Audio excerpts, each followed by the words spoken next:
Hello friends, welcome to study with Farru. आज हम गोस्वामी तुलसीदास द्वारा रचित कवितावली जो उत्तरकांड से ली गई है इसकी व्याख्या समझेंगे। किसबी किसान कुल, बनिक भिखारी भाट, चाकर चपल नट, चोर चार चेटकी। पेट को पढ़त गुन गढ़त चढ़त गिरी, अटत गहन गन एहन अखेटकी। ऊंचे नीचे करम धर्म अधर्म करी, पेट ही को पचत बेचत बेटा बेटकी। तुलसी बुझाई एक राम घनश्याम ही ते, आगी बढ़ वागिते बड़ी है आगी पेट की। अब हम इसके जो कठिन शब्द है वो देखते हैं। पहले इसका प्रसंग कैसे लिखेंगे, अगर आ जाए लिखने को वो देख लेते हैं। इस छंद में कवि ने तत्कालीन सामाजिक एवं आर्थिक दुर्व्यवस्था का यथार्थ चित्रण किया है। इसमें कवि ने अच्छे बुरे सभी कार्यों का आधार पेट की भूख को बताया है। यहाँ कवि पेट की भूख का समाधान राम रूपी घनश्याम के कृपा जल में देखते हैं। इसके कठिन शब्द क्या हैं वो जान लेते हैं, अर्थ जान लेते हैं उनके। किसबी, किसबी का अर्थ है मजदूरी। बनिक, बनिक का अर्थ है बनिया व्यापारी। चाकर, चाकर का मतलब नौकर। चपल का मतलब चालाक। चेटकी का मतलब बाजीगर। गिरी का मतलब पहाड़। भाट होता है राजाओं का गुणगान करने वाला।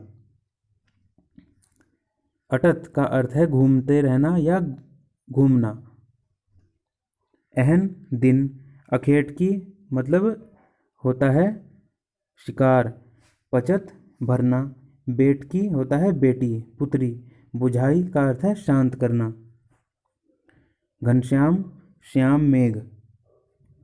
वड़वागिते समुद्र की अग्नि। अब इसका पंक्ति दर पंक्ति इसकी व्याख्या समझते हैं।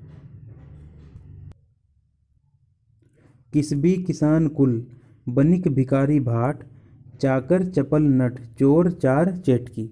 महाकवि गोस्वामी तुलसीदास जी कहते हैं कि आज इतना कठिन समय आ गया है कि मनुष्य के लिए पेट तक भरना कठिन हो गया है। कोई पेट भरने के लिए मजदूरी करता है तो कोई खेती करता है, कोई बनिया बनकर व्यापार करता है, कोई भीख मांगता है, कोई भाट बनकर राजाओं और अमीरों का गुणगान करता रहता है, कोई नौकरी करता है, कोई चोरी करता है तो कोई चतुर बाजीगर ही बनता है। आगे कवि कहते हैं, पेट को पढ़त गुन गढ़त चढ़त गिरी, अटत गहन गन एहन अखेट की। कवि कहते हैं कि लोग अपना पेट भरने के लिए पढ़ते हैं। पेट को पढ़त यानी पेट भरने के लिए पढ़ते हैं। उदर पूर्ति के लिए ही लोग विभिन्न गुणों को सीखते हैं और उनका प्रदर्शन करते हैं। अनेक लोग इस पेट को भरने के लिए पहाड़ों पर चढ़ते हैं। गुण गढ़त चढ़त गिरी यानी कि पहाड़ों पर चढ़ते हैं। तो अनेक लोग शिकार करने के लिए जंगलों में भटकते रहते हैं। अटत गहन गन एहन अखेट की यानी कि शिकार के लिए जंगलों में भटकते रहते हैं, यानी कि जो भी करना पड़े पेट भरने के लिए लोग सब करते हैं। ऊंचे नीचे करम धर्म अधर्म करी, पेट ही को पचत बेचत बेटा बेट की। अर्थात पेट भरने के लिए ही लोग ऊंचे नीचे धर्म अधर्म के कार्य करते हैं, यानी अच्छे बुरे सभी कार्य करते हैं। यहाँ तक कि इस पापी पेट को भरने के लिए लोग अपनी संतान यानी बेटा बेटी तक को बेच देते हैं। तुलसी बुझाई एक राम घनश्याम ही ते, आगी बढ़ वागिते बड़ी है आगी पेट की। यानी पेट की यह आग बढ़ वागनी यानी जल या समुद्र की आग से भी बढ़कर भयंकर है। सिर्फ श्री राम की कृपा दृष्टि ही इस आग को बुझा सकती है। अब इस काव्यांश का, इस छंद का जो विशेष है वो देख लेते हैं। कवि ने सभी विकारों से बचने का उपाय श्री राम की भक्ति को बताया है। कवित्व छंद का प्रयोग किया गया है। काव्यांश अवधी भाषा में लिखा गया है। इसमें शांत रस है। कवित्व में भक्ति भाव है। कवि ने श्री राम को सभी देवी देवताओं की भक्ति से श्रेष्ठ माना है। खेती न किसान को, भिखारी को न भीख बली, बनिक को बनिज न चाकर को चाकरी। जीविका विहीन लोग सिद्धमान सोच बस, कहें एक एकनसो कहाँ जाई का करी। वेदहूँ पुराण कही लोकहूँ बिलोकियत, सांकरे सबह पे राम रावरे कृपा करी। दारिद दसानन दबाई दुनी दीन बंधु, दुरित दहन देखी तुलसी हाहा करी। इस काव्यांश में कवि ने प्रकृति और शासन की विषमता से उपजी बेकारी और गरीबी की पीड़ा का यथार्थपरक चित्रण करते हुए उसे दशानन यानी रावण के समान चित्रित किया है। अब इसके कठिन शब्दों के अर्थ देखते हैं। बनिज, बनिज का मतलब है व्यापार। चाकर का मतलब है सेवक, चाकरी नौकरी। विहीन रहित। सिद्धमान का मतलब होता है दुखी। एक एकन यानी एक दूसरे से। का करी का मतलब क्या करें। कहाँ जाएं का मतलब कहाँ जाएं। बिलोकियत का मतलब है देखते हैं। सांकरे का मतलब संकट। रावरे आपकी। करी यानी की है या करो, कृपा करो। दारिद का मतलब गरीबी। दसानन का मतलब रावण। दुनी संसार या दुनिया। दीनबंधु दुखियों के सहायक। दुरित पाप। दहन आग। हाहाकरी यानी दुखी होना। अब पंक्ति दर पंक्ति इसकी व्याख्या देखते हैं। खेती न किसान को, भिखारी को न भीख बली, बनिक को बनिज न चाकर को चाकरी। जीविका विहीन लोग सिद्धमान सोच बस, कहें एक एकनसो कहाँ जाई का करी। तुलसीदास जी कहते हैं कि वर्तमान में इस समाज की स्थिति ऐसी हो गई है कि किसान के पास खेती करने के लिए ना धरती है और ना ही साधन, यानी खेती ना किसान को, इसका मतलब है ना तो धरती है और ना ही साधन है। लोग आर्थिक दृष्टि से इतने कमज़ोर हो गए हैं कि कोई भिखारियों को भीख और दूसरे जीवों के कल्याण के लिए बलि तक नहीं देता। भिखारी को ना भीख बलि, इसका मतलब यही है। व्यापारियों का व्यापार नष्ट हो गया है, यानी बनिक को ना बनिज। व्यापारियों का व्यापार जो है वो नष्ट हो गया है। लोगों की क्रय शक्ति अर्थात खरीदने की शक्ति समाप्त हो गई है। कोई किसी को अपने यहाँ काम या नौकरी नहीं देता क्योंकि वह उसे पारिश्रमिक नहीं दे सकता, यानी उसकी तनख्वाह नहीं दे सकता। धीरे धीरे लोगों के जीविका के साधन ही समाप्त होते जा रहे हैं, यानी कि जो जीवन जीने के लिए ज़रूरी साधन होते हैं वो समाप्त होते जा रहे हैं। उन्हें हर समय यही चिंता सताती रहती है कि अब कहाँ जाएं, क्या करें, यानी हमारी आवश्यकताएं पूरी नहीं हो रही हैं। वेदहूँ पुराण कही लोकहूँ बिलोकियत, सांकरे सबह पे राम रावरे कृपा करी। दारिद दसानन दबाई दुनी दीन बंधु, दुरित दहन देखी तुलसी हाहा करी। अर्थात वेद पुराण आदि धार्मिक ग्रंथों में कहा गया है कि संकट आ जाने पर हे राम आप हमेशा कृपा करते हैं। आज निर्धनता रूपी रावण संसार को प्रताड़ित कर रहा है।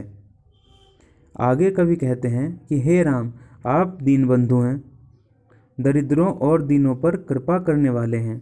इसलिए मैं यानी कि तुलसीदास जी आपसे प्रार्थना करता हूँ कि आप पापों से जलते इस संसार का उद्धार करें, अर्थात करुण कृपा से इस संसार की रक्षा करें। इसमें विशेष देख लेते हैं। कवि ने तत्कालीन सामाजिक दशा का यथार्थ चित्रण किया है। संपूर्ण छंद में अनुप्रास अलंकार का प्रयोग है।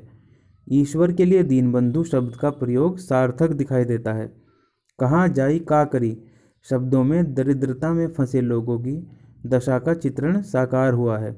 इसमें ब्रज भाषा का प्रयोग किया गया है और कवित्व छंद का प्रयोग है। धूत कहो अवधूत कहो, राजपुतु कहो, जोलहा कहो कोई कोऊ, काहू की बेटी सो बेटा न ब्याहब, काहू की जाति बिगाड़ न सोऊ। तुलसी सरनाम गुलामु है राम को, जाको रुचै सो कहे कछु ओऊ।